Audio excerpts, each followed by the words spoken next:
ఎవ్వరి హడావుడి వాళ్ళదండి, ఎవ్వరికెవరు తగ్గట్లేదు. మ్యారేజెస్ బట్టలు అంటే ఓన్లీ పెళ్లి కూతురు హెవీ వర్క్స్, పెళ్లి కూతురికి మాత్రమే కాదండి, మిగతా వాళ్ళని కూడా మంచి డిజైన్స్ నీట్ ఫినిషింగ్తో బ్లౌజ్ వేసుకోవాలనిపిస్తుంది కదండి. సో ఈ డిజైన్స్ మీకు చాలా ఉపయోగపడతాయండి. సింపుల్ డిజైన్స్ నీట్ ఫినిషింగ్తో చాలా బాగా వచ్చాయండి. వర్క్లు చాలా నీట్గా వచ్చాయి. సో ఈ బ్లౌజెస్ చూస్తే మీరు గుర్తుపడతారు, ఇవి మన పేజ్లో ఆఫర్లో తీసుకున్న బ్లౌజెస్ అండి.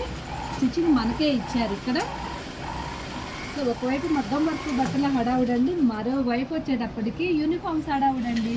యూనిఫామ్ ఎవ్రీ ఇయర్ జూన్లో మనకి ఎప్పుడు యూనిఫామ్ హడావుడి ఉంటుంది. సో ఈ ఇయర్ కూడా అలానేనండి, ఒకవైపు యూనిఫామ్స్, ఒకవైపు మ్యారేజ్ బట్టలు. ఫుల్ బిజీ ఉందండి షాప్లో.